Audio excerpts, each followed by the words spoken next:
It's time for the CyberSecurity News Byte with Jim Guckin. CyberSecurity News Byte, episode number 60 for June 12th, 2023. Easily exploitable Microsoft Visual Studio bug. Cybersecurity awareness takes center stage. Picture-in-picture technique exploited in new deceptive phishing attack. And a POC is released for a Windows Win32k bug exploited in attacks. Hello everyone and welcome back to the show. I am your host, Jim Guckin, and it is so great once again to see you all. If you haven't noticed, on our YouTube site, or on my YouTube site technically, we used to just have the background while the podcast was kind of playing underneath it. Now we have a whole webcam. You can see me kind of doing the show, so slightly getting better technically at doing this stuff. It's only taken a year and a half. And 60 or so episodes, but don't worry, we're getting this down. So thanks for joining us for this first story. It's actually very interesting because there's a bug in Microsoft Visual Studio Installer, and it is actually in multiple versions of Visual Studio, specifically the Integrated Development Environment, the IDE, from versions 2017 all the way up to 2022. And what does this bug do, and why are we talking about it on the show? Why would it be important? Well, hackers can create malicious extensions and then get those extensions to the application developers. And this, they kind of use some tricks and they make it pretend like they are legitimate software publishers to get installers to kind of install this kind of software. So once they do, they can kind of infiltrate your development environment. They can take control of the device that's using it, hopefully, hoping that it will eventually go into your normal environment. They could also inject code into your code, which would poison it to do whatever evil things hackers want to do with these days. And it can be used for the most important thing, which is to steal high intellectual property from your organization. So this bug does have a CVE track to it. It is CVE 2023-28-299. And Microsoft has released a patch to this. This is kind of why they're talking about it now, is because the patch has been released. So in April, security update, so beginning of April, second Tuesday in April, they pushed out this update, and now it's patched, as long as you're the kind of person that keeps up to date with your patches. Microsoft says it's a moderate severity bug, and attackers are far less likely to exploit this bug. And that's Microsoft's take. The interesting thing was Varonis, the security company, has come out with a whole different take on this. And they're like, look, this is easily exploitable. And about 26% of the market share has this software installed. So why wouldn't an attacker want to proceed to take advantage of this bug that's out there? And so it comes down to, how does this attack really work? Well, first, like almost everything we discuss here, it comes down to a social engineering or a phishing kind of attack. They somehow get the malicious extension to the software developers, whether it's like a site that contains cracked versions of software, which are very popular because people don't want to pay a lot of money sometimes for the software, so they just go to a site that has it cracked. There's typo squatting on known domains. Anyway, somehow they get it to you. The most easy way is an Open Visual Studio extension, which is VSIX extension, that is packaged as a .zip file. And you install this. And what is interesting about this attack is it's pretty much adding what they call new line characters to a tag in the extension.vsix manifest file. And a new line character is something that developers use to denote the end of a line of text, so they can move to the next one. So think, if you're not a programmer, this is like the return key. You hit return, it kind of jumps back to the next line, the first spot. So apparently, if you add enough of these new line characters, or hit return a bunch of times, it forces all the other text to kind of move down on the window for the extension. And what is great about this from a hacker standpoint is it hides warnings that the extension may not be digitally signed. They want you to believe it's a valid extension, so it has to pretend like it's signed officially. But if it's all the way down at the bottom, it's off the screen, you can't see it. So it tricks these developers into installing this malware thinking it's legitimate when it's not. And that's, why there hasn't been any, news that this was something that was definitely cracked and definitely people are using in the wild. I can see hackers using this because, one, it requires you to trust them.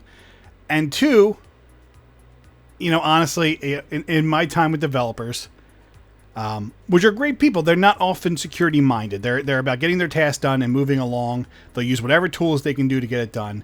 And sometimes that leads to a system that is easily exploitable. And sometimes they have, in most organizations, pretty much admin permissions. They need to be able to install tools and run debugs and run their code, install their code, decompile the code. All this which requires admin rights. So it makes it for a very fresh level of attack for these hackers.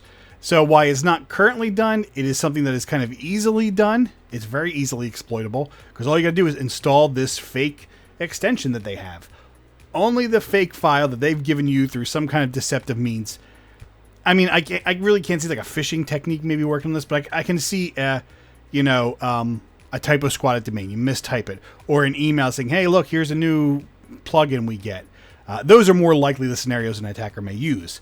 But that's why you should only go to trusted locations like the Microsoft Store when you're installing these kind of applications, because you want to be able to trust where it's coming from. And like anything else, you kind of also want to vet where it's coming from. You want to make sure that the trusted source you're getting this file is someone you trust, someone you've gone to over and over again. Because anyone who has a regular need to be an administrator. And look, in my day-to-day life, where I work, I am not running my computer as an administrator. I don't want to run my computer as an administrator. I only use it when absolutely necessary. And in fact, more often than not, I go to our desk side support and ask them to install things for me. Because I don't want, one, for me to install something that I stupidly trust. I always rather have a separate set of eyes looking at this for me and going, "Hey, look, Jim, this is a little iffy." But two, so this is what happens. You get bad code in your system. You run admin all the time. It gains it. And if you're a developer and you don't have a developer-centric machine, and your machine, when you're developing, sits in the development environment, if you have a development environment, or, when you're done, you switch back to your production environment. And now the code can now propagate on that network. So why this is not something that is exploited in the wild that I've seen, it is patched. So just make sure you run the patch from Microsoft from April. You should be running them almost every month at this point. But you've now had, April, May, June. There's two other update cycles that have gone by in this time frame. So make sure you can update as quick as possible to patch yourself for this bug and make sure that it is no longer something that is bothering you. But goes to show you, Microsoft has these bugs. People find them all the time, and we just kind of have to deal with them from one spot to another.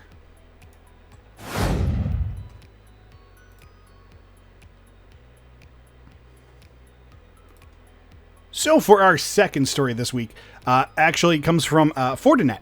And they talk about, in their 5th annual Fortinet State of OT and Cybersecurity Report, OT, if you don't know, stands for Operational Technology, is a report that kind of does something that I think is very important, which is it talks about the importance of cybersecurity awareness. So this report from Fortinet was done by a third party. There is about 507 technology professionals that they have talked about or queried for this, just so that, I guess so it's not biased. I guess that's probably the way to look at it. But it is very interesting to see the look at this from it. So the results of this show that about 84% of the organizations that they kind of talked with experienced one or more breaches back in 2022. So that means a good chunk of people have had some level of breach in 2022. And that should go to show you something that's very scary from the aspect of your organization. And I've gone back and forth with my love or hate for the description of, it's not if, it's when. But this kind of goes to show you that.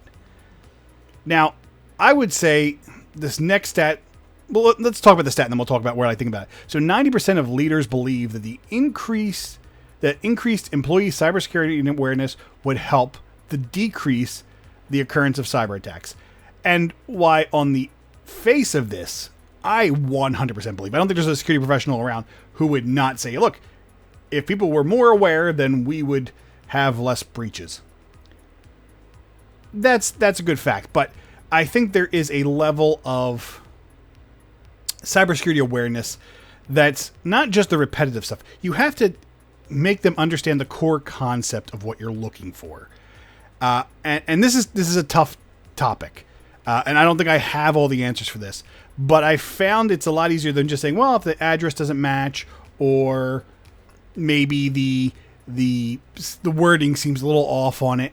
You have to give it like a little more in depth, because hackers now have gotten very aware of what your cybersecurity awareness looks like.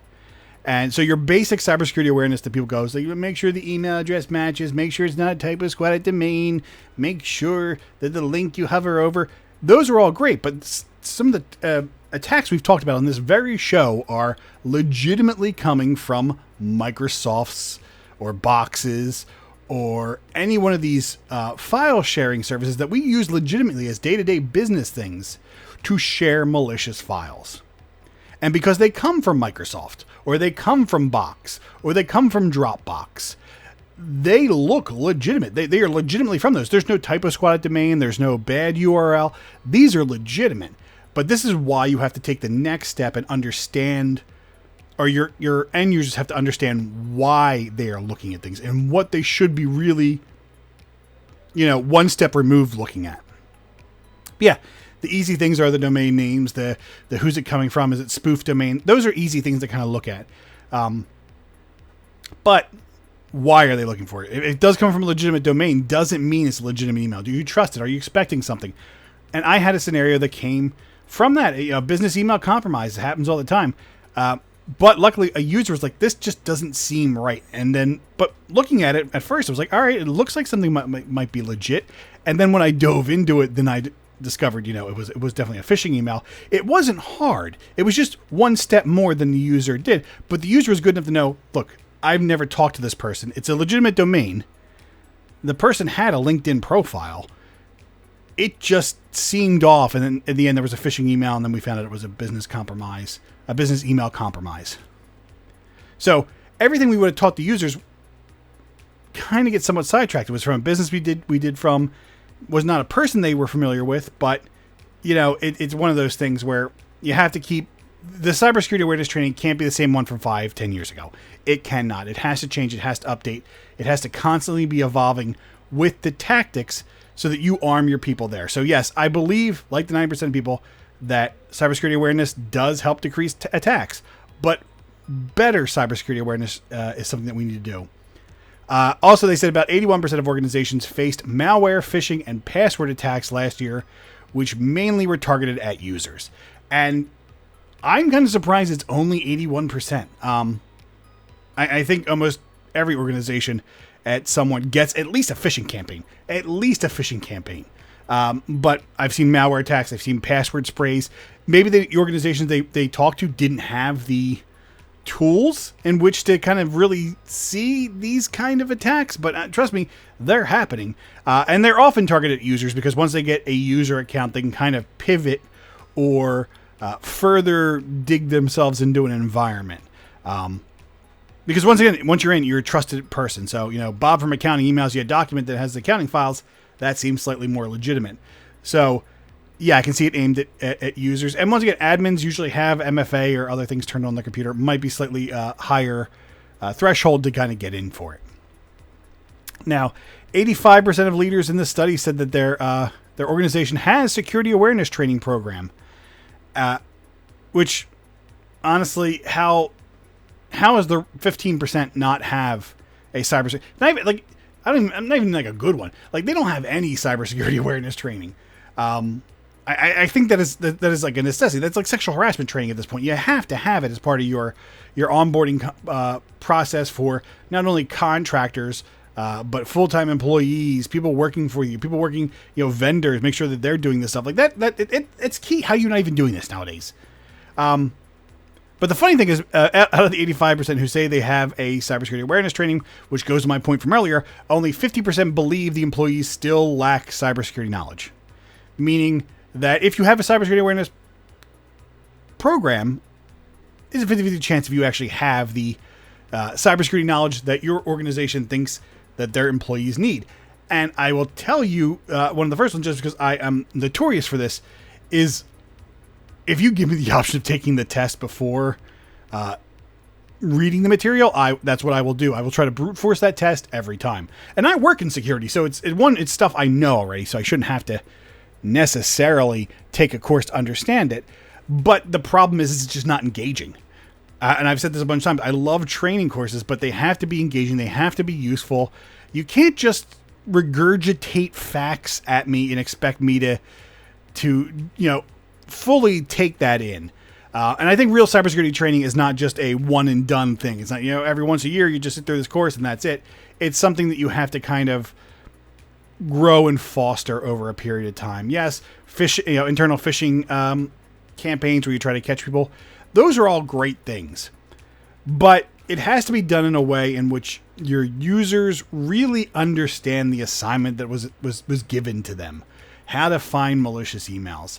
And really understand your percentages when you do you kind of testing the employees, or how much people retain that information. Because I'll tell you, most organizations you get there and you are just filled with a whole bunch of corporate policy from day one, and you learn it just enough to take the test, and then you move on, and a lot of it's there. And that is it. Cybersecurity is my passion, which is why I deal with it. But think of all those other policies that kind of fall to the wayside because you're having all that information thrown on you.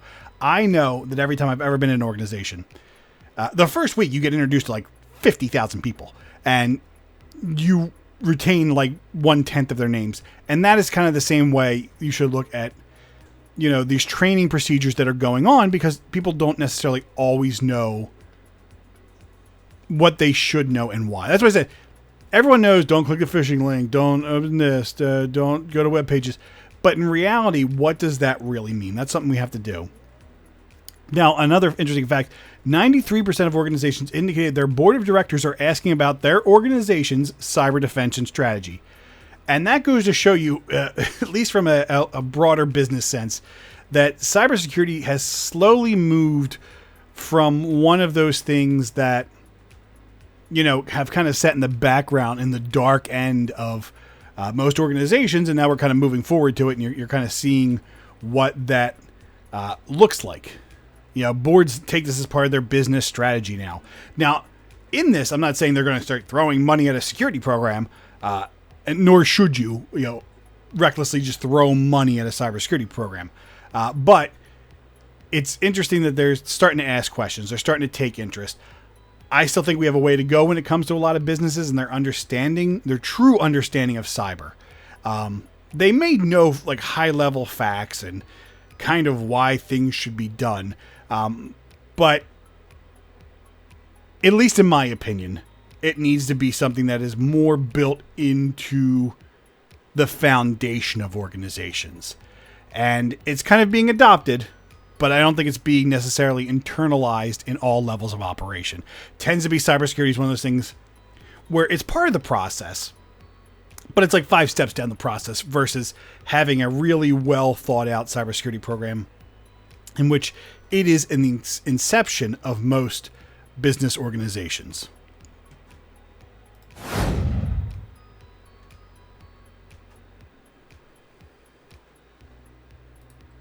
Now, not often do I get to talk about a new phishing campaign technique, but I kind of like this one because it preys on people's trust, which is what every great social engineering tactic will do, is praying that you will trust the technique enough to make an action without really thinking upon it.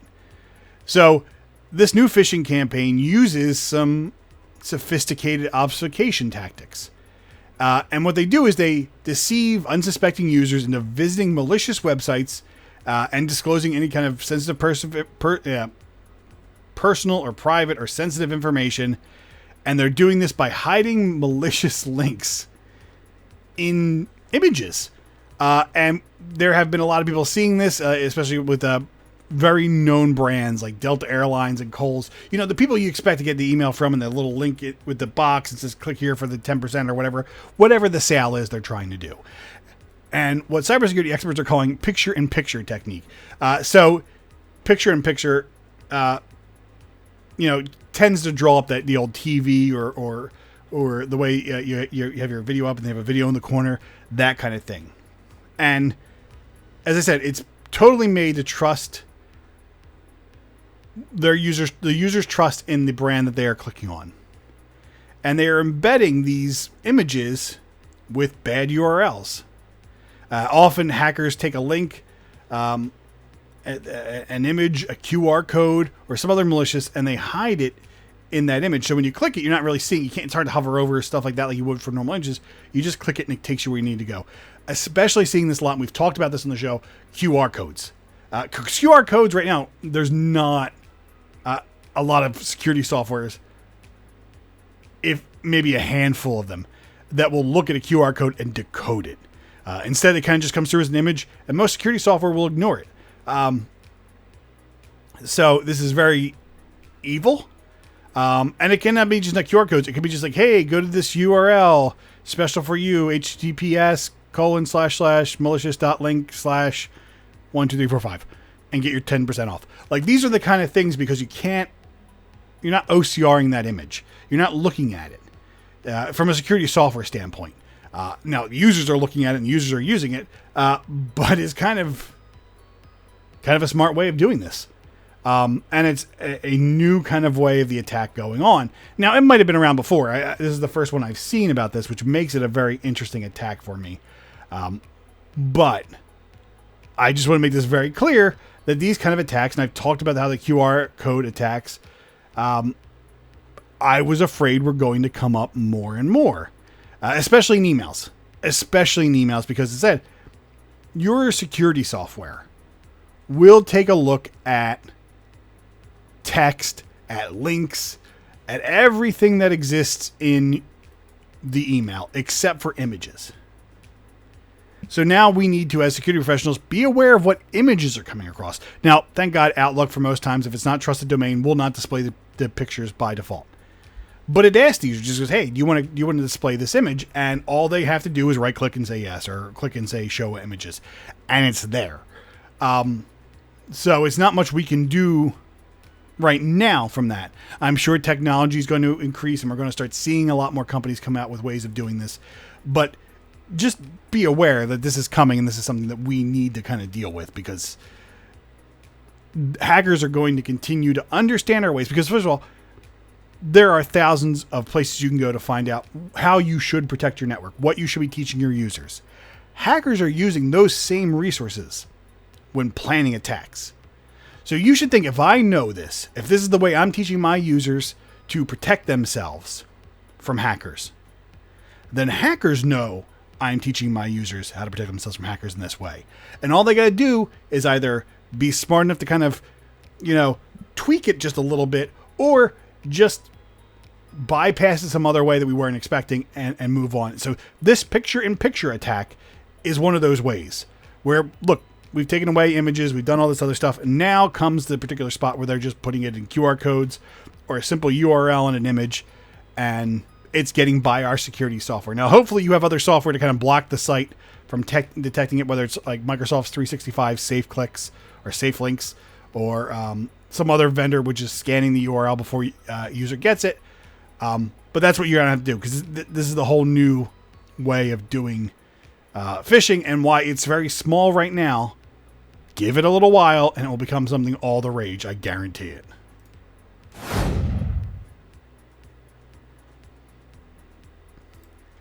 Now for our final story, which is actually very interesting, because Avast, the security company, has released a proof of concept code for a privilege escalation vulnerability that if you have May 2023's Microsoft patch, is already patched, but the proof of concept code exists out there, and it is actively being used in 0 days attacks. In fact, it was discovered by Avast as an active exploit in a 0-day attack. So a cybersecurity firm, Newman, released the full technical details and the POC exploit for a Windows Server 2016 version of this bug. Now, if you want to know, it's tracked as CVE 2023-29336, which has a CVSS score of 7.8 out of 10, 10 being the worst, so it's pretty high up there. All it requires is low privileged user to gain access to Windows system privileges. So what that means is that if you have a user of any user level that's able to have any kind of authentication, you can run something. This bug, this Win32k bug, allows you to run it as the system privileges, which are pretty much admin. Now, Microsoft tells us it only affects older versions of Windows, which I thought was hysterical because when I looked at what that meant, it included older versions of Windows 10. To me, that's not an older version, but technically it is. Now, the only version that right now is really safe is a Windows 11, because that's non-exploitable. Now, once again, clearly there is a patch out for this last month, so you're within 30 days of the patching cycle. And what's interesting is because the vulnerability is there because obsolete code is being copied over by newer Win32k versions. And it leaves menu objects vulnerable to tampering or hijacking. Because if the attacker alters a specific address in the memory and swaps it out with the code it wants, it'll run that code as the menu, which is running as full system control, which is admin rights. Now, the application you may run may not have admin rights, but your core operating system, the core of that system, is running with admin. And that could be very dangerous. And even if for some reason your menu is not running as admin, it gains whatever privileges you have, and they can kind of wiggle it more into whatever they need. So it's a very, very dangerous bug out there. But once again, I like the fact that these are the ones I talked about, at least this week, are already patched. You just have to keep up with it. Once again, the other one was 2 cycles ago. This one was 1 cycle ago. So this may still be something that is exploitable, and something you have to realize that you want to patch this because it's being actively exploited by hackers right now. They're targeting systems with this. For more information, once again, you go to the CVE, find it 2023-29336, and get more information on it. But it's something I recommend you highly go and make sure all your Windows versions are up to date so that you close this loophole for running things with system privileges, because it's not the kind of attack you want. And at minimum, what it does is let them exploit the system so that they can then launch further attacks into the system. Or, God forbid, you have cache credentials on the machine or admin credentials that are somehow cached, and they're able to pull it out of memory. Those are bad things. Just better off to get this patched and try to protect yourself.